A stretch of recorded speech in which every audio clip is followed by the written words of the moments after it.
सुमित्रा माता ने, सौतेली माता मुख उज्जवल किया सुमित्रा माता ने।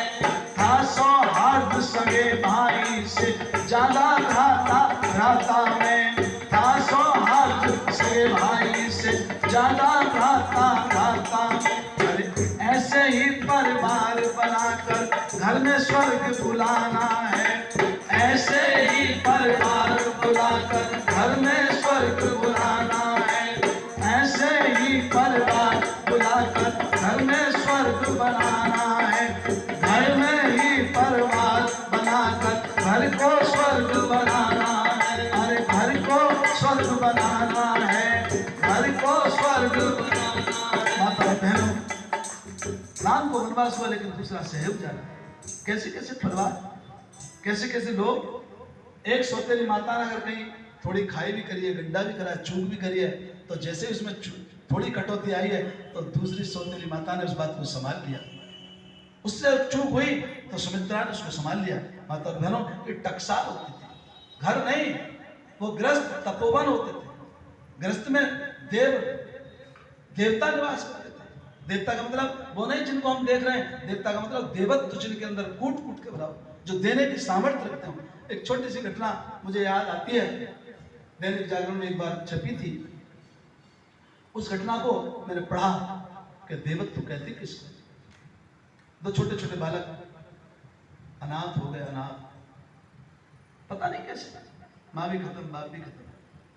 हमारे स्कूल में भी इस समय एक बालक है, प्रिंस नाम है उसका। कोरोना में उसके बाप खत्म हुए और अभी 3-4 महीने पहले उसकी माँ खत्म हो गई।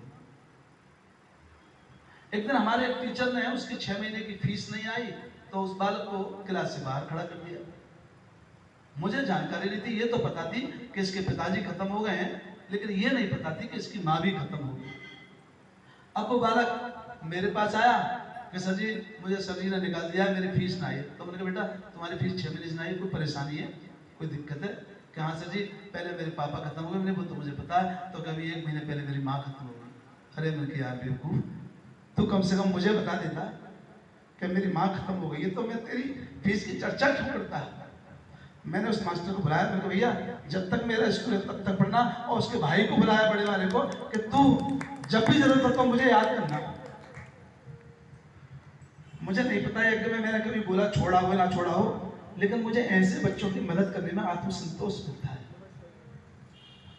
तो वो तो छोटे छोटे बालक जिनके माँ और बाप नहीं है, बड़ा बालक थोड़ा समझदार, छोटा नासमझ, ट्रेन के किनारे एक झुग्गी झोंपड़ी बना करके रहते हैं। पेट को तो चाहिए, लेकिन स्वाभिमानी बालक भीख नहीं मांगते।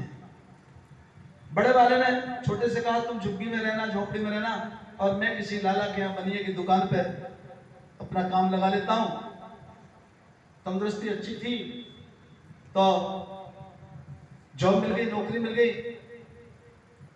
और नौकरी जो मिल गई, जाने लगा, थोड़ा थोड़ा पैसा मिलने लगा। दोनों अपना वो ड्यूटी करके आता, दोनों अपना शाम को मिल बांट करके कुछ आटा लेते, चावल लेते, तेल लेते, बना लेते। तमाम मोहल्ले के बच्चे छोटे छोटे पढ़ने जाते, तो बड़े बालक के दिमाग में ये चीज रहती कि काश मेरे भी माँ और बाप होते तो मैं भी पढ़ता और मेरा भैया भी पढ़ता। लेकिन दुर्भाग्य, तो छोटा वाला कहने लगा भैया तुम बड़ा परेशान करते हो, सुबह से लेकर शाम तक ड्यूटी करते हो, मैं भी खाली रहता हूं, मुझे भी कोई छोटा मोटा काम करवा दो।